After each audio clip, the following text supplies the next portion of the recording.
Silver line മുമ്പ് തന്നെ വഴിക്ക് വെച്ച് നിർത്തി പോയതാണല്ലോ. കാരണം അതിന് കേന്ദ്ര ഗവൺമെൻറ്റിൻ്റെ അംഗീകാരം കിട്ടിയില്ല. കേരളത്തിൽ പ്രതിപക്ഷ രാഷ്ട്രീയ പാർട്ടികളൊക്കെ അതിശക്തിയായിട്ട് അന്നും ശക്തിയായിട്ട് എതിർത്തു. ഏറ്റവും ശ്രദ്ധേയമായ ഒരു വികസന പരിപാടി, ഒരു കേരളത്തിൻ്റെ വളർച്ച ഒരു 25 വർഷം അപ്പുറത്തേക്ക് കണ്ട് പ്ലാൻ ചെയ്ത പ്രവർത്തനമാണ് വഴിക്ക് വെച്ച് തടസ്സപ്പെട്ട് നിന്നുപോയത്. അതിപ്പോഴും പൂർണ്ണമായിട്ട് നിർത്തുന്നുവെന്ന് മാത്രമേ അതിൻ്റെ ഭാഗമായിട്ട് പറയാൻ. കേരളത്തിലുണ്ടായ ഏറ്റവും പ്രധാനപ്പെട്ട പ്രശ്നം എറണാകുളം ജില്ലയിൽ പാവപ്പെട്ട പട്ടികജാതി വിഭാഗത്തിൽപ്പെട്ട ആളുകൾ താമസിക്കുന്ന ഒരു നഗർ വലിയ രീതിയിലുള്ള പോലീസ് അതിക്രമത്തോടുകൂടി പൊളിപ്പിച്ചിരിക്കുന്നു എന്നുള്ള വിവരമാണ് കിട്ടിയിട്ടുള്ളത്.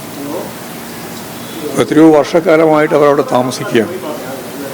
ആ താമസിക്കുന്നവരെ പോലീസിൻ്റെ ബലം പ്രയോഗിച്ച് അവിടെ അവരെ ഒഴിവാക്കിയിരിക്കുകയാണ്. അതിനെതിരായിട്ടുള്ള അതിശക്തിയായിട്ടുള്ള ചെറുത്തുനിൽപ്പ് അവിടെ നടന്നിട്ടുണ്ട്. ആ ചെറുത്തുനിൽപ്പിനെ അവഗണിച്ചുകൊണ്ട് അവരെല്ലാം പോലീസ് ബലം പ്രയോഗിച്ച് മാറ്റുന്ന നിലയാണ് ഇപ്പോഴുണ്ടായിട്ടുള്ളത്. അതിനെതിരായ അതിശക്തിയായിട്ടുള്ള ജനകീയ പ്രതിരോധം, ഇതെല്ലാം കർണാടക മോഡലാണ്.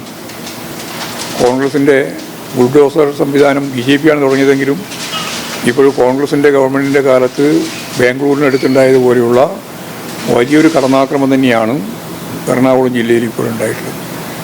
അതിനെതിരായി അതിശക്തിയായ രീതിയിൽ ജനങ്ങൾ പ്രതിരോധിക്കും. അതിനെതിരായിട്ടുള്ള ജനകീയ പ്രക്ഷോഭം ശക്തിപ്പെട്ട് മുമ്പോട്ടേക്ക് വരും എന്ന കാര്യത്തിൽ യാതൊരു സംശയമില്ല. അവരൊറ്റപ്പെട്ടവരല്ല.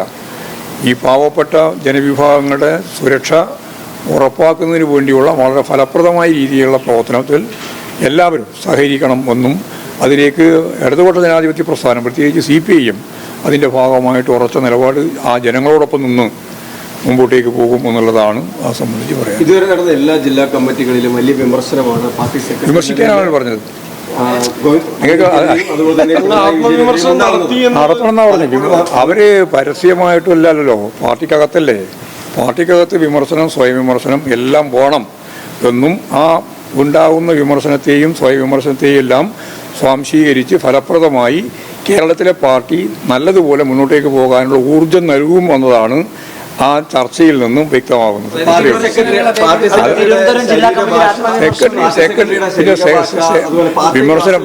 വിമർശനം എന്ന് പറയുമ്പോഴും മറ്റേ ആരെ പറ്റിയാ വിമർശിക്കേണ്ടത്? പ്രധാനമായിട്ട് ഞങ്ങളെ പറ്റിയൊക്കെ വിമർശിക്കുക. ആ വിമർശനം വരട്ടെ. വീട്ടിൽ നിന്ന് പോലും വിമർശനം ഉണ്ടായിരുന്നോ?